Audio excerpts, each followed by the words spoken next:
All right. Thank you, everybody, for joining us today. Our discussion about practical solutions for engineering and trade compliance in a changing tariff landscape. My name is Ed Dodd, and I'm joined today by Grant Sernick. We'll have some deeper introductions here in a minute, but first, I wanted to just kind of give you a little bit of ground rules in terms of what to expect from format, questions, that kind of thing. Some webinars are just talking to the slides, and then others are just a couple of guys having a conversation. I don't know. I know that I tend to ramble given the opportunity, so we're going to sort of do both. We want to have that conversational aspect, but we're going to use the slides to sort of stay at least close to the point. You guys can join our discussion by using the chat or the Q&A. We'll try and keep up with that in real time and address them and just sort of weave them in as we go. And then at the end, we'll look through and see if there's anything we haven't addressed, and we'll try and get to all of that. So, Grant, is there anything you wanted to add before we get to introductions? No, thanks. Thanks for having me. I'm really excited about this discussion. Beauty. So let's see. So as I said, my name is Ed Dodd. I've got about 20 years of experience in the industry working with mostly high reliability electronic supply chains in aerospace, defense, automotive, medical. And then pardon me. Sorry. And my name's Grant Sernick. I run the sales and marketing team at Third Wave. So Third Wave is a company that helps. We're a software company. We help our customers manage their international supply chains, transportation, and trade compliance. And I've been doing this for the better part of 10 years and have worked in a variety or with companies in a variety of different industries, ranging from aerospace to automotive to wine and spirit importers and so on. I'm fairly well versed in international trade, specifically U.S. trade policy, and that's going to be one of the focuses on this discussion, given what is going on today. And so I'm really excited to be part of this. And as Ed said, I much prefer a conversation as opposed to a lecture. And so if you have questions and want to pop them in the chat, we'll try to address them as we go on, provided it's sort of relevant for the point that we're where we are. So yeah, let's get rolling, Ed. All right. So here's sort of our roadmap. We're going to talk about what's going on today in trade policy. We're going to look at the impact on procurement, especially in electronics and the supply chain. And then we're going to compare production parts with NPI, new product introduction, and prototype parts, and look at some of those new compliance challenges that are emerging. And then we'll go to questions. Does that sound good? All right. So trade policy today, I know, Grant, you've got a ton of experience in this, and you're keeping your eyes peeled on exactly what's going on. And we've had even today, we've had some movement in this space. So why don't you talk to us a little bit about what you're seeing in trade policy? Sure. So, I am a little embarrassed. I've been on calls pretty much back to back for the last 4 hours, and it is certainly true that things might have changed today in the last 4 hours. So, I don't know if there was anything that was dropped recently. I don't know about it. Certainly yesterday, there was a pretty significant thing. I don't know. Most of you, I think, are probably in the electronics industry. If you supply to the automotive industry, it's going to have reasonably consequential impact for you. And we'll get to that. I'll get to that in just a second. The first point that I think many of you will be familiar with, and if you're not, you ought to be, is the de minimis rule. The de minimis rule is a rule that had been in place for quite a long time. It used to be $200. It was raised under the Obama administration in 2014, I believe, to $800, which basically said, hey, listen, if you're importing anything less than $800 into the United States, You get to do it with reasonably little scrutiny and without duty by virtue of it being below a minimum threshold, the de minimis threshold, which was $800. Um, the uh, the uh, Trump is looking to eliminate that, or at least reduce it dramatically. Why that matters to you is that in the NPI process, new product introduction process, many of your parts that you are acquiring and importing have historically fallen under that de minimis threshold. That is going to be changing almost certainly. Whether it's being reduced or eliminated is unclear right now. But it's going to have, it's not just a duty and tariff issue, although it is that as well. It is a scrutiny issue. And so typically these imports have been low scrutiny. So for instance, you could import things that have, traditionally, if it was a much larger import, would be scrutinized by FDA or some other partnering government agency. That will occur, and the scrutiny will happen, and that means that the way you work and operate is going to have to change and change dramatically. The second thing that we're seeing today is expanded duties and tariffs. This should come as no surprise to anyone. Trump was elected on this point. Tariffs, the most beautiful word in the English dictionary. To be clear, Trump is using tariffs as a policy to change the operations of the United States and the way the economy works in the United States. What is certain is that is likely not changing in the next 4 years. What is uncertain is how the tariffs are going to be utilized, in which industries, how much, and what the consequence is going to be. Nowhere is that more visible, or that an example, like there's a great example of sort of the variability of what it could be.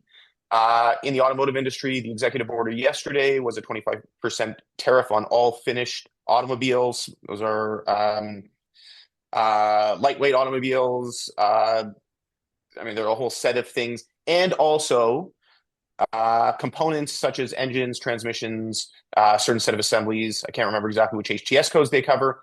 The point being that this was a big deal, a huge deal. I'm from Canada, and Canada is a massive deal because we share a supply chain and we have a reasonably major automotive sector.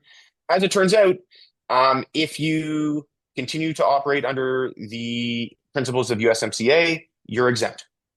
And so what was supposedly a big deal has turned out to be a nothing burger, at least as it relates to the automotive industry. And so the outcome, or the outtake, or the implication for you as we're trying to evaluate trade policy and how it impacts your business, is that you need to wait and see. You have to avoid the hype and the anxiety that this is causing. We're going to have to wait and see what happens and evaluate how it impacts you in particular, because it could be significant, but then again, it could be nothing. Okay. So quick question on that, Grant. So with the expanded duties and tariffs, I know, trying to keep up with everything, there's a number of sort of items and countries that are sort of being introduced and withdrawn as they test the market, and it seems like they're testing to see how these policies are playing and are tweaking them in real time. It kind of reminds me a little bit from a diligence standpoint of the transition between RoHS, of anybody who's dealing with sort of like restricted materials, when they were just looking at like 6 materials with like lead and cadmium and hex chrome and those kinds of things. There was almost like a sense as we were tracking those materials, we had check boxes. Are there any, is there any lead? Is there any cadmium? And you just check those boxes. But really what that did was that led to sort of a system where you were only looking for a very few things, right? Then when they went to REACH, which was just like a giant list of materials that they could add to at any point, companies started to have to think about what their product were made of and where their parts, what their parts were made of, in an entirely different way. They almost had to go to almost like a full disclosure standpoint, not just say, all right, does this part have this one thing in it, but what is in my part and actually have that list so that as things were added or subtracted, they could easily go through their bill of materials or their AVL and say, all right, what does this affect for me? And I'm from a duties and tariff standpoint, I'm kind of starting to see the same thing. Instead of just checking a box and say, does this come from China or not? Should I be worried about this or not? Or a few relatively restricted countries, right? The usual suspects. Now with so much change and such a dynamic environment, I'm wondering if maybe like a full understanding of where all of your parts are coming from isn't going to be like just more important. So it goes without question that it is going to be more important. I think what you're alluding to when you were talking about Rojas and stuff is governments generally go through a period. They don't. There's building, and then there's refining what was built or optimize. Call it what you will, refining, optimizing, changing, whatever. They don't do those two things together. They don't do those two things. Can't be done well together. And so with Rojas, you had six different things. That was the building. Can we create a process whereby importers have to identify these set of things? Do we have them? And then it's like, well, all of a sudden, once it's implemented, it's like, well, it's not six anymore, it's 20. And then maybe it gets adjusted to 15 and it could go to 50. The point is that building a capability is very challenging. Refining it is a different activity, but once you understand how it works, what you've built works, it's easier to refine. The same will apply in tariffs. Tariff policy, trade policy has not really involved changing duties and tariffs on a continuing basis as part of international policy or negotiations or economics. It is now beyond notice that it is now part of the Trump administration's tools in his toolbox for how to affect international diplomacy, trade, and so on. And once it is clear how he is able to utilize it, implement, remove, negotiate with these tools, he will use them and he will use them more. The point is that he will use them and things will change as it relates to you and what that means to your business. It means you are going to need to be able to adjust, understand and adjust in near real time, which means you have to have better control of your information. And there's no getting around that. So when we get in, I've briefly mentioned heightened enforcement and security or scrutiny, sorry. These goods, your trade is going to be under higher scrutiny. The result will be delays if you are not on top of your trade data and documentation. So you need to, whereas once upon a time you were able to effectively not like be laissez-faire about this stuff, went through on small parcel especially, but even on your production parts, they went through reasonably smoothly. That is likely coming to an end, which means the better you are at understanding your trade data, the better you will be at getting things through the border. And that leads into sort of just increased documentation and compliance requirements where they're just, because of the heightened enforcement and scrutiny, there are going to be higher risks of penalties and enforcement actions, which could both delay your shipments, causing problems, and also create sort of sanctions such as liquidated damages, 80 CVD, so anti-dumping. Many of you will be dealing with metals, especially steel, aluminum, other things that rubbers where anti-dumping is a thing.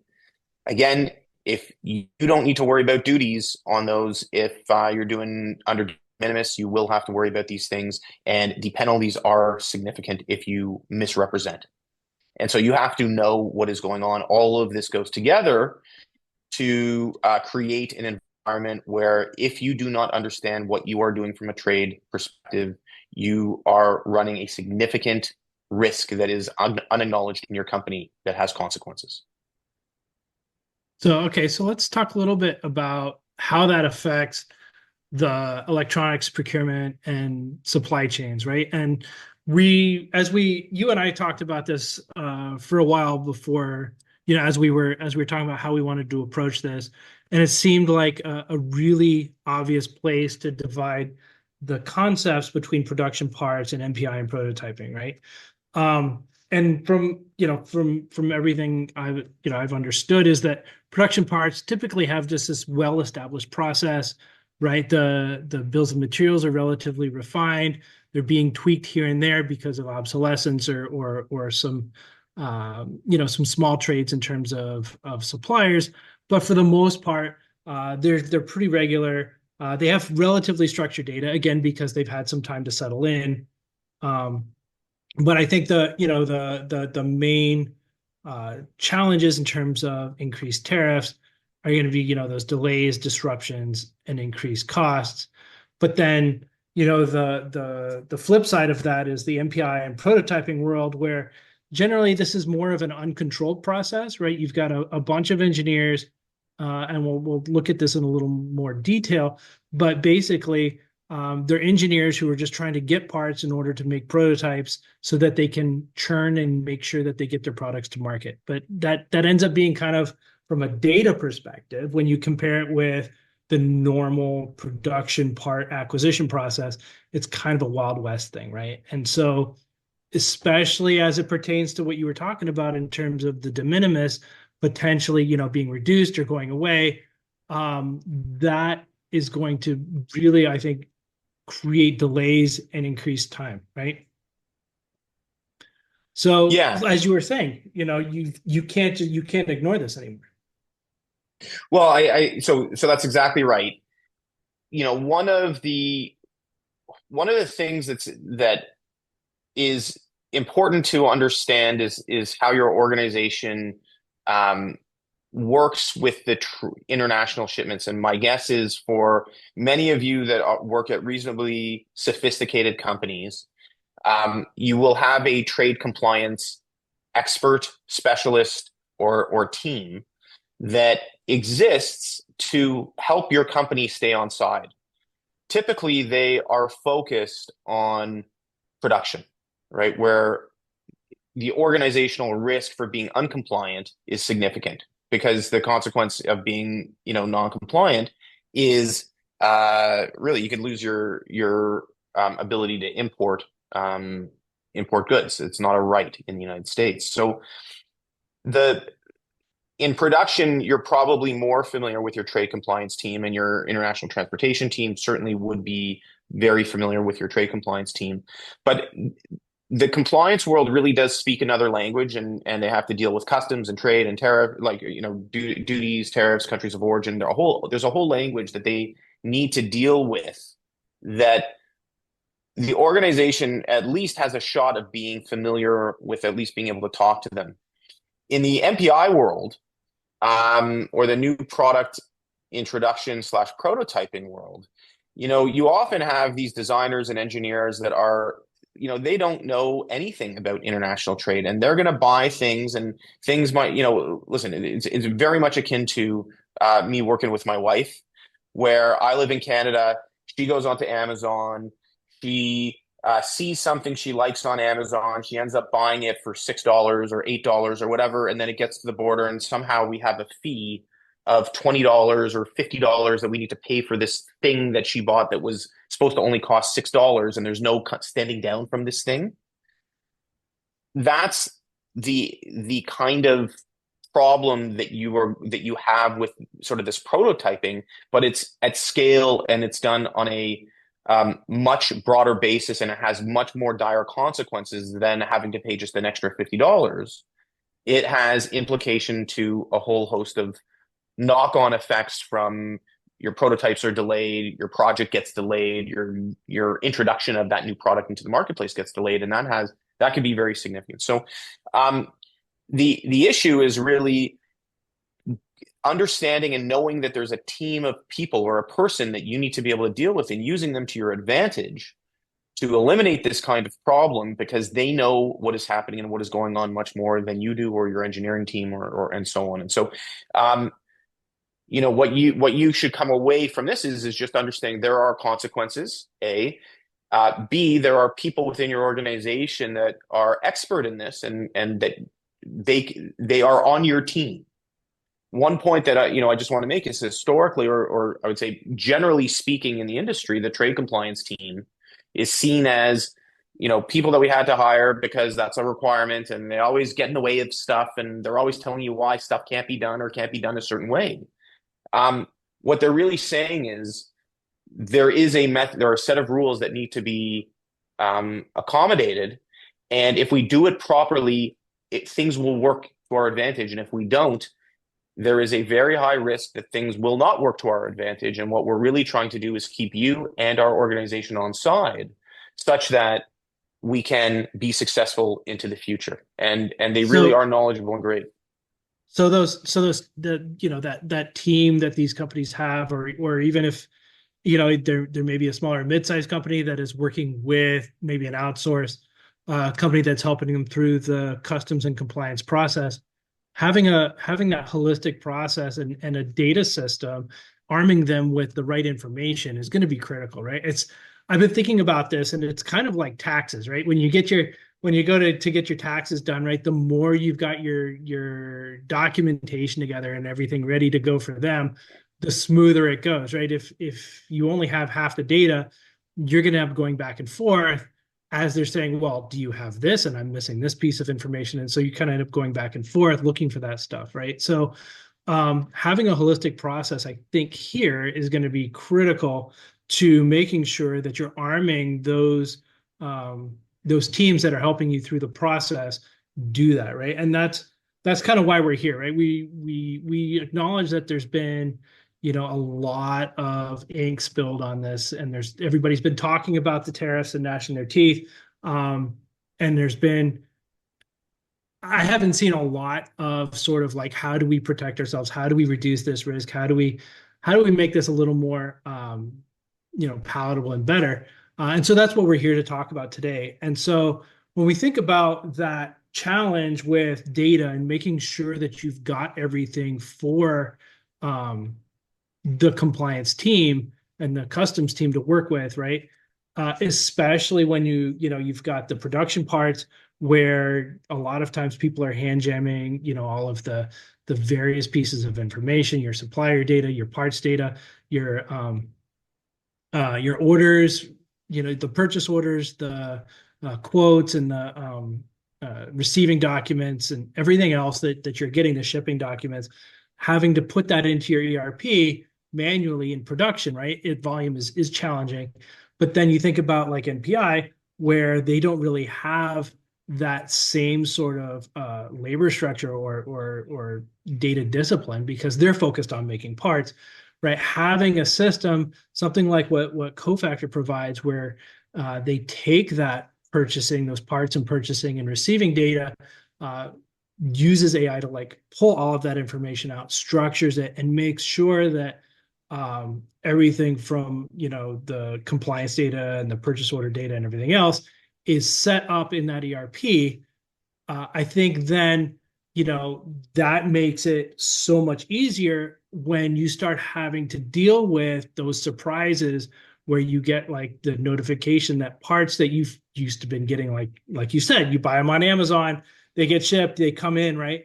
I think as MPI engineers and prototypers, we've gotten used to the idea that we can just say, all right, I need 4 of these, and they come in a bubble wrapped envelope with an ESD bag inside with no problem, right? I think it's going to be a bit of a shock when we start looking for our parts and realize that they're stopped somewhere in that process. So Grant, you want to talk a little bit about how then Third Wave uses that structured customs and compliance data that Cofactor organizes, and how you use that in the customs and compliance world. Sure. So, I love the example you used about it's like doing your taxes, and it ultimately is exactly the same as doing your taxes. Every time you file a customs entry or a broker files a customs entry on your behalf, it is virtually identical to them filing a tax form on your behalf. the point is that the better you are able to provide your accountant information and data, what they do with that is they then take that and transform it into a different language that the government is able to understand, right? They fill out a set of forms that you're not really familiar with. They take a set of expenses perhaps that you've done, which is you can understand you have a receipt from a restaurant or from buying a certain set of things, and they will transform that into some form that then gets filed to substantiate some spend somewhere that's tax deductible for some set of reasons that you don't understand the tax law. That's exactly what happens when you're talking about customs and other regulatory filings. That there's someone, could be a customs broker, it could be your trade compliance professionals within your organization. They're expert at taking information, transforming it into a different language that you don't understand because it's not your language, it's their language. That's what their discipline is. And then filing it in a manner that the government, CBP, generally speaking, but some other government agencies are able to accept, right? And by virtue of them doing it well and quickly and timely, things will happen. Your goods will move quickly or they will get stopped, right? And that's the consequence of not doing it well.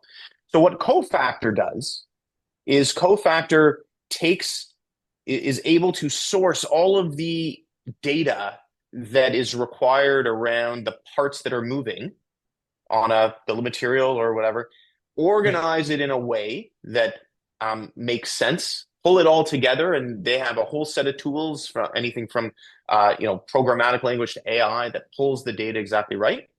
Right. And then is able to feed that information into Third Wave, where it can be translated into the customs language that Third Wave understands, so it gets validated and translated such that it can be fed to CBP as part of a customs entry and PGA filing.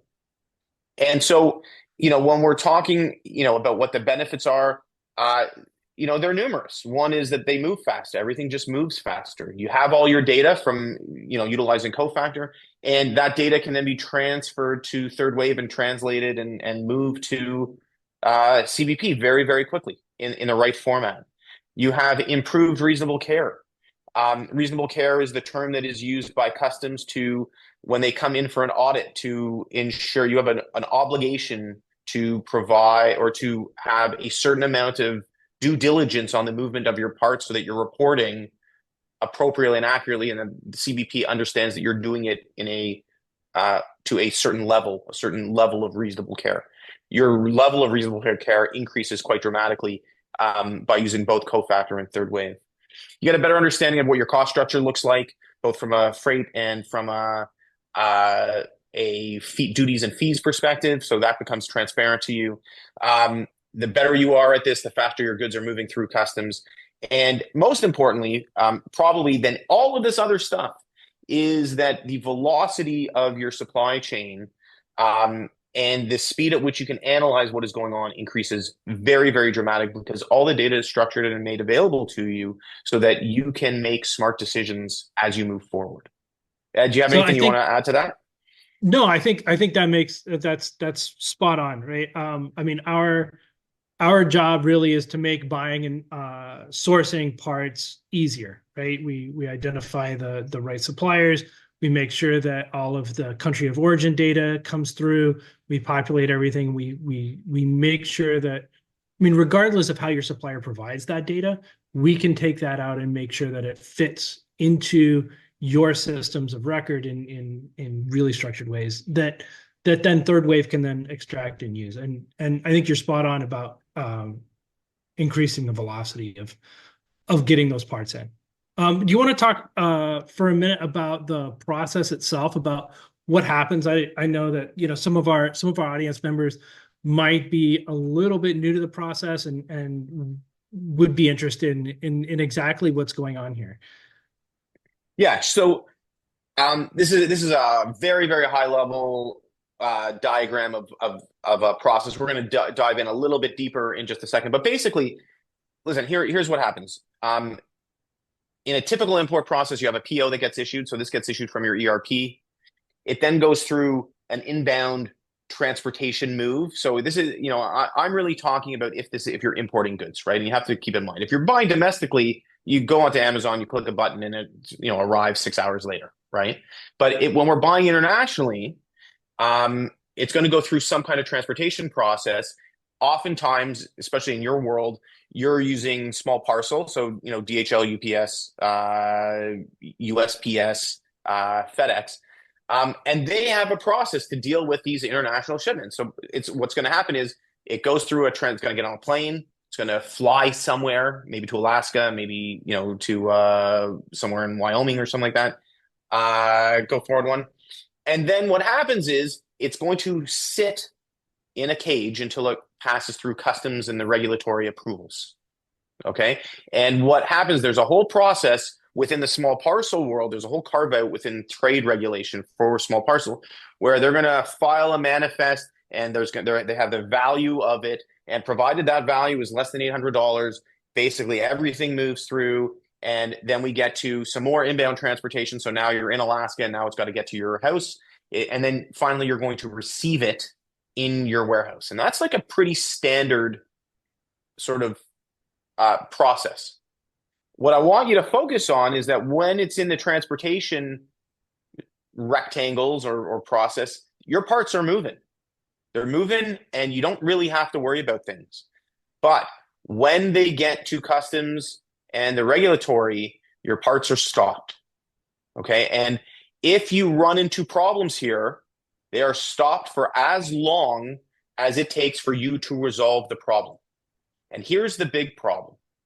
If you have ever used UPS and DHL, and I know that you have, when you have to try to call someone to figure out why something is not working, it is a major, major pain in the butt. Okay, so forget about if you owe money or if something's not compliant or all of these things that it's like, well, you don't really know how to deal with at the best of times, and you're going to have to bog yourself down learning sort of a whole set of things. It just getting in touch with somebody to figure out what the issue is going to take you away from your primary job, which is prototyping, and making sure that this product launch is going to go off without a hitch. And now you're dealing with likely a critical path element where something is going horribly wrong and you're getting incredibly frustrated trying to deal with this issue. So this is the significant problem where it's going to be located in your entire inbound thing. And this is happening potentially across many parts for every single prototype that you are doing. Okay. And you don't know which part this is going to happen with. The only way to solve it is to ensure that your process is being managed well. So then I think if we're going to dive, a little go deeper, ahead, right? Yeah, let's dig in a little deeper here, Grant. So, looking at this, right? This is kind of what we're used to seeing, right? Each of these documents and processes tend to be sort of executed separately, right? They're independent of each other. You get purchase orders, you get packing lists, right? At some point, ideally, you'd want to match those up and have somebody make sure that what you're receiving is what you ordered. But for the most part, these documents kind of live by themselves, right? Yeah, and the one thing that I want to perhaps point out here is that everybody's familiar with the purchase order, and we sort of moved on to the production process. But the point would be that this is very, very common in most organizations, and I think that the point would be everybody understands what a purchase order is. It is an a statement of obligation that the company is willing to buy it and then is going to pay on that thing, and it's organized around product, like a part number. You're buying a part number, and the warehouse receipt when you receive those goods is organized similarly, where it's organized around a part or a product. Both are done in English in language that you understand. You're going to receive a commercial invoice and a packing list, which sort of states what is in a shipment.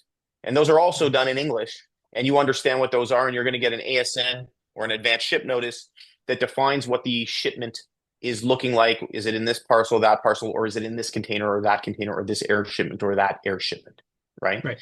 All of these things, as Ed said, are disconnected one from the other. Yes, somebody sitting somewhere, if they wanted to, could go and reconcile these documents, but by and large, they do not.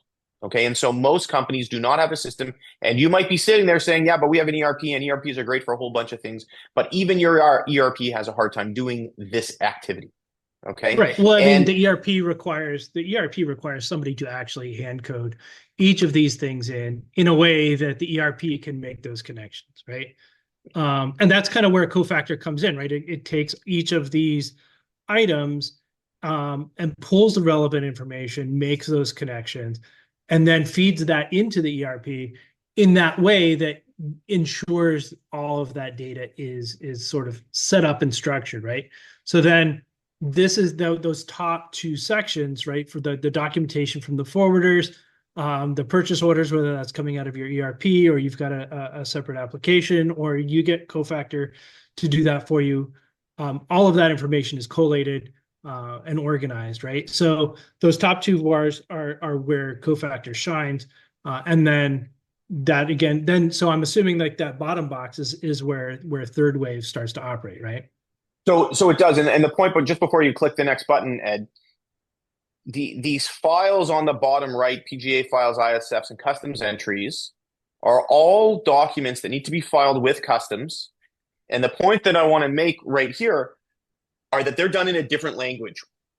Whereas your purchase order and your warehouse receipt and your commercial invoice and packing list are all done in, let's call it English, or the logistics, language, which most people understand. It really is English.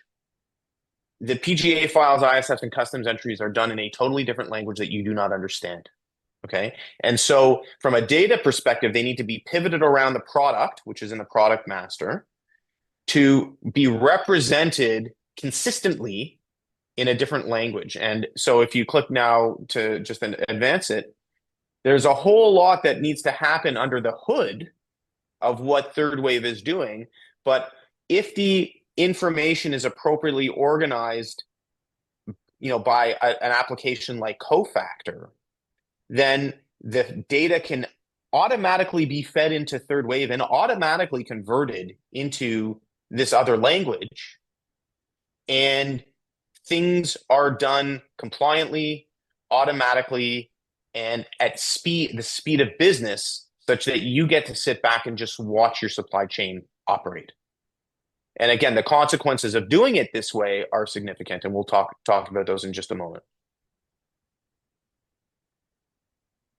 Right. And to frame how that applies, I want to return to the difference between production and new product introduction, right? Just the different priorities they've got. So production tends to have, relatively regularly schedules, stable supply chains, hopefully, right? They've got, places where they're getting their parts to crank out their product.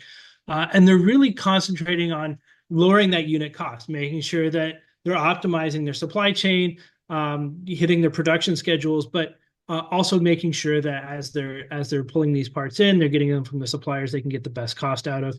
Whereas the MPI teams are typically run by engineers. They're focused on iteration velocity, right? Think about, and we're going to look at this a little bit more, but that iteration velocity tends to drive when you can introduce your new product, right? So that means they have variable bills of materials, right? They're constantly changing things out. They want to make sure that they've got the right mix of parts that'll get them the right function, the right reliability, the right quality, right form factors, right? And they're driven by that innovation, right? And how they relate to each other, right? You've got the MPI, and you and I talked about this before, right? The MPI teams are tasked with driving that next product drop, right? When is the next version of our device hitting the market, or when is the first version of our device hitting the market, right?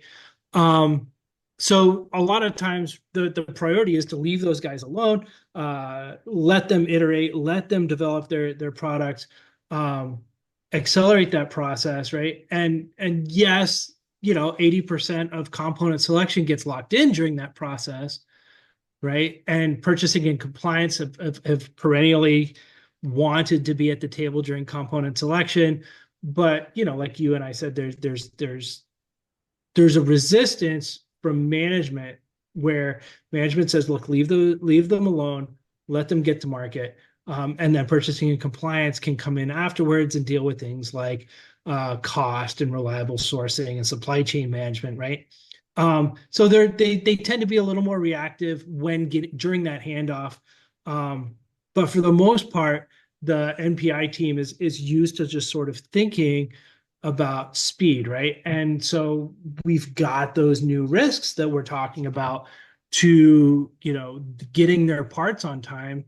And because de minimis has been so generous over the last, I don't know how long. When was the de minimis boosted to $800? It was either 2014 or 2016, but I think that it was 2014 because Trump came in 2016, and I don't think it was under the Obama administration. So I think it was So 2014.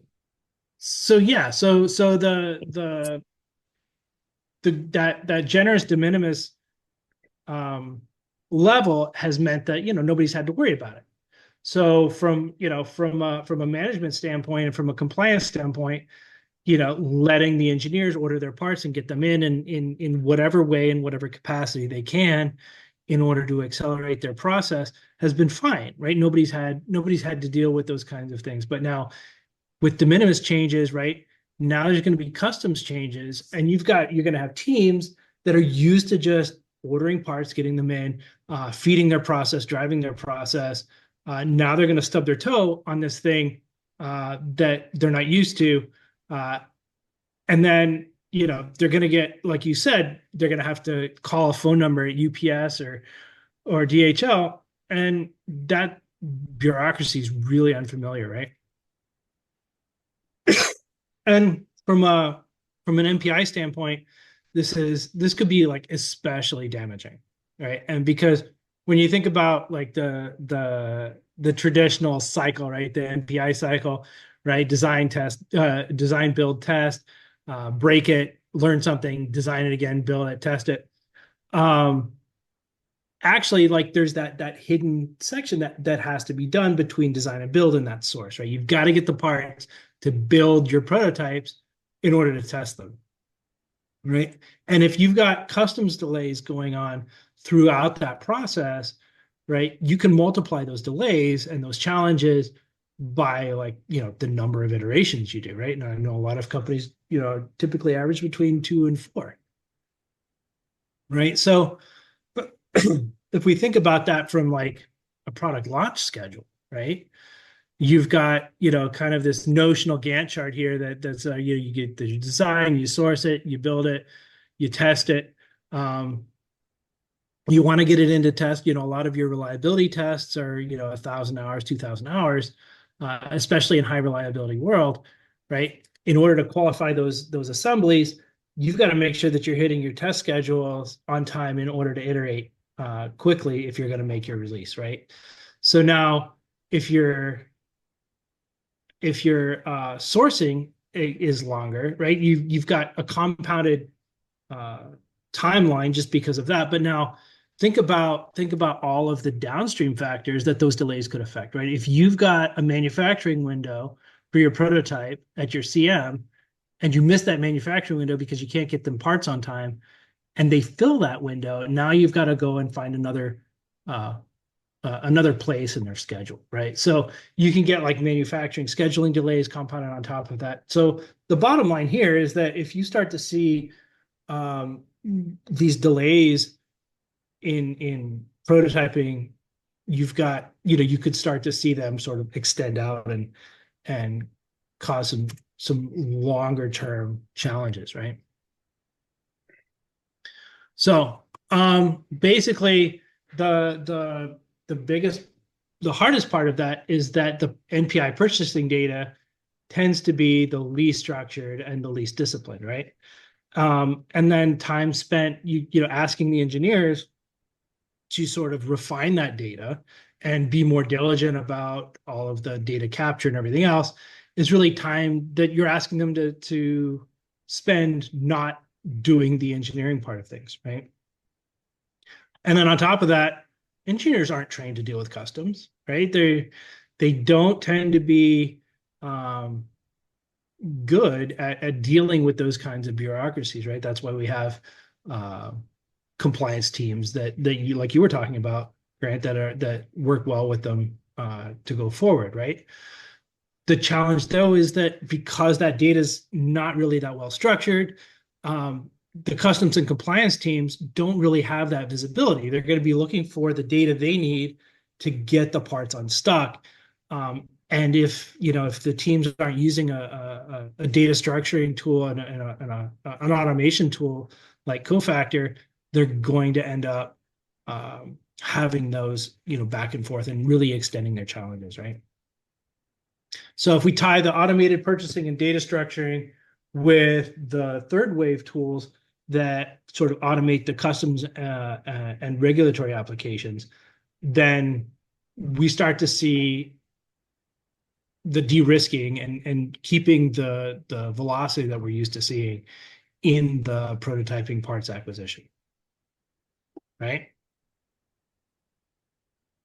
So I think in the end, we're really talking about using these automated tools to structure the data, streamline communications between the engineers and the customs and compliance officers.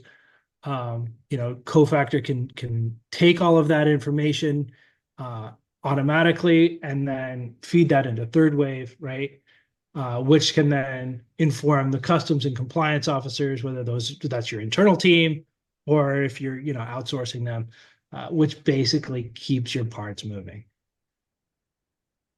Yeah, if I could just add in, one of while this slide is very simple, I think it really illustrates what the challenge is, and that is that historically the engineer might not even know that the customs compliance officer exists, but in they do exist, and generally speaking, they don't talk.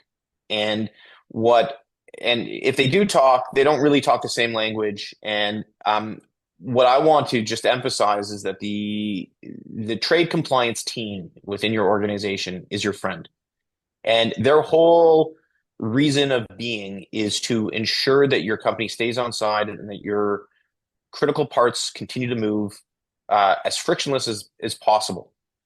And my suggestion to you would be make friends with your compliance team, um, because they're going to keep you on side and they're going to help you be better at your job. And while you might not think that that's really what they're there for, that's exactly what they're there for. And it's to keep you compliant, keep your parts moving, and really to provide some level of shelter for you so that when you go talk to your senior management and say, hey, we need a certain set of things, that they're there to help you and have your back for agreeing with you, and that a certain set of things as it relates to compliance and ensuring that your parts continue to move are there. And so if you're an engineer and you don't know your trade compliance team, make it a point, after this call or tomorrow or early next week, to reach out to them and introduce yourself. I promise you that they're going to want to meet you, and you will really have a great symbiotic relationship if you take it on yourself. So anyway, it's a similar type of relationship that Cofactor and Third Wave have, and we really do represent sort of like a holistic way of viewing the world, not dissimilar to the way you would see your relationship with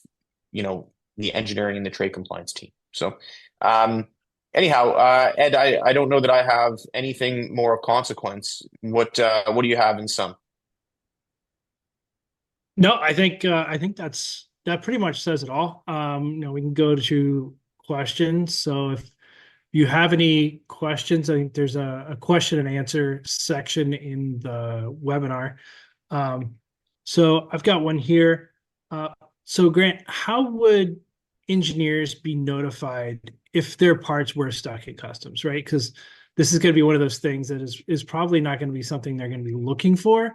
But I mean, are they just going to wake up one day and get like an email or a letter, or are they just going to be end up like looking for their parts and wonder where they're at, or how's that work? Yeah, so certainly in the small parcel world, you are going to not know anything most likely unless you check the tracking number of the order you placed, however it is that you place that order, right? If you could find it.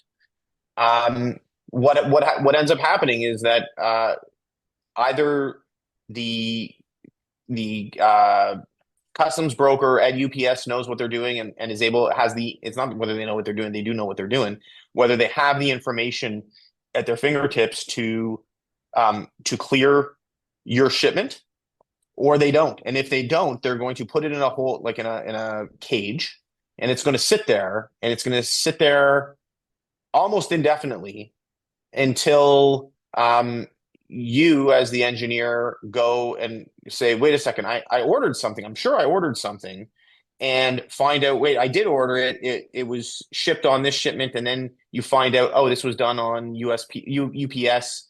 And then you start inquiring about it. And they're going to say, oh, yeah, this has been held for 10 days or 12 days or 15 days or however long it's taken for you to notice. And then you get to go down, you have the distinct honor of going down the rabbit hole of what the hell are you going to have to do in order to get these goods moved, right? So there is, when this is not systematized, the consequences, you have no idea what is happening, and you are basically crossing your fingers and praying that for every order you make, it's going to arrive on your doorstep on the at the appropriate schedule. And so, if you're not going to go to a systematic solution, what I really, would suggest is ensure that you have a spreadsheet that you're tracking all of your shipments and when you expect them to arrive, along with which services is delivering them, the tracking number, and so on and so forth, so that you at least have some reference and you can proactively go about determining where in the process they are, what is the status of those shipments, are they held, and you know that you need to investigate or not. Because if you don't, then it's sort of like you're going to understand when the critical path has expired that you have a problem, and trying to solve a problem when you are beyond your critical path is, well, you all already know how stressful that can be. So I don't need to explain that to you. So this is the problem, Ed, and you need a system to be able to help you with that. Yeah, I think that kind of highlights the importance of something. I mean, whenever I hear anybody talk about like, okay, well, you need to build a spreadsheet and with when you expect your parts, whatever, like every experience I've had with any spreadsheet based systems that need to be like re-updated and cross-referenced with bills of material and programs and ordering them, like it's just a recipe for stale data and abandonment and incomplete information. I think having a system that can help you with the ordering and the tracking of all of your parts helps you, I think, also understand, when to engage the customs and compliance team to help you out and make sure that they have the data they need. This question just came in, Ed. So what is the primary target for cofactor? The primary target for cofactor? I'm assuming that this question means, like, if you were to define your target audience, what do they invariably look like? So we sort of have one foot in the engineering world and one foot in the purchasing and compliance world, right? The engineers can use our tools to do sort of the supply chain risk management as they're selecting their parts, and then order the parts. The value there to them is that it's an automated solution for purchasing, right? They don't have to go to 15 different websites. They don't have to know where all the authorized suppliers are, and so they can take that bill of materials, purchase them extremely quickly, and then the AI tools help with sort of the tracking of all of the parts, which is what we were just talking about, so that it frees the engineer from hours a week of just keeping up with what's coming and what's where and which suppliers are going to be late. It surfaces all of the things that they need to do, right? But at the same time, it takes all of that data that they're used to having, in 15 different emails, pulls that together, sends that over to their procurement people and their production people so that as they get ready, as they get closer to launch, they can hand all of that off. And all of the supply chain information, all of the risk information has already been taken care of in a way that just really like lifts the burden of labor from the engineer's shoulders, but actually improves the overall org process. So purchasing managers love it, engineers love it, and we tie in with all the typical systems of record, right? PLMs, ERPs, MESs. So that's kind of where we live. Perfect. Well, it looks like we don't have any more questions in the chat. So, if Yeah. 4 minutes early, that's everybody gets 4 minutes back. You're welcome. There you go. If anybody has any other questions, our emails are on the screen. Please don't hesitate to reach out. I'm sure, Grant and I would just be really happy to talk to you. So thank you everybody for attending. Thanks a lot.